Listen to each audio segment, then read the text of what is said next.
Thank you, Eric. New this morning, a Colorado school district is on track to become the first in the state to ban the teaching of critical race theory. And while no K through 12 schools in Colorado currently teach critical race theory, the term has become a hot button at school board meetings across the country this summer, including right here in the metro area. So we are going in depth this morning on what exactly critical race theory is, why the term has become a part of the national conversation, and what Colorado schools actually teach when it comes to history and civics. And we'll start with Denver 7 education reporter Nicole Brady. And Nicole, a district near Colorado Springs is taking a big step tonight. Yeah, we're talking about El Paso County District 49, Falcon 49, just east of Colorado Springs. Tonight, the school board there will take up a resolution. It states, among other things, that D49 will not use critical race theory or anti-racism curriculum for education or staff training. Students won't participate or complete any assignments based on race, and students can't be forced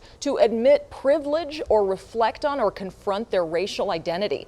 While District 49 is the first to take up a resolution, it is not the only district where this issue has come up. Just last month, during the public comment period at a Cherry Creek school board meeting, dozens of parents brought up critical race theory as officials discussed the district's social studies curriculum.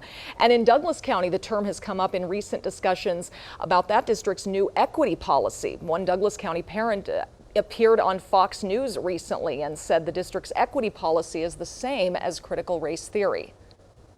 The reason why it's so damaging is because it divides students into groups. It's not the same as equality or equal opportunity, which every parent is for and what the civil rights movement was for.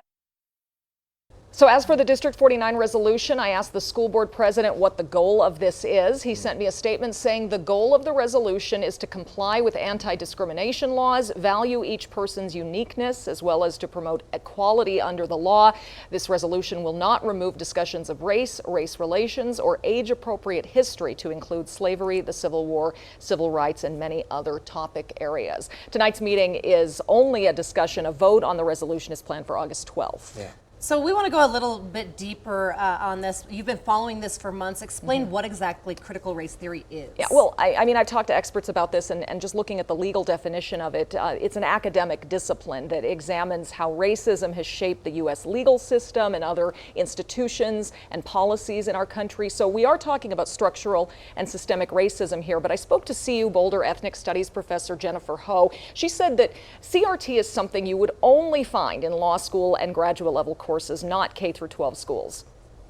What I believe is that there's a moral panic being created out of thin air to benefit a particular political agenda that actually has no basis in the reality of what's occurring in K through 12 classrooms. So it's entirely appropriate for students to be learning about the Trail of Tears, to be learning about the transatlantic slave trade, to be learning about the Japanese American incarceration during World War II. Learning about these facts of US history doesn't mean that you don't love America or that we should hate white people. Now, as for what kids in Colorado schools are learning, it's worth pointing out that the Colorado academic standards for history and social studies at the high school level already allows schools to examine and evaluate issues of unity and diversity. For example, the impact and systemic impact of racism and nativism, as well as the role of patriotism. It's a lot to take in and not a change that will happen overnight, but Colorado schools will see some changes to its curriculum. It's part of a bill that passed in 2019 called Inclusion of American Minorities in Teaching Civil Government. It directs schools to teach the historic and social contributions of American Indian, Latinx, African American, Asian American, and LGBTQIA individuals. The social studies curriculum will be reviewed by the Department of Education over the next year. And there are efforts to ban critical race theory in more than half of the country. Check out this map. 26 states are trying to restrict education on racism, bias, or the contributions of certain racial or ethnic groups. We know this is a topic that certainly prompts strong reactions on all sides, and we want to hear your thoughts. You can send us an email to 360@thedenverchannel.com.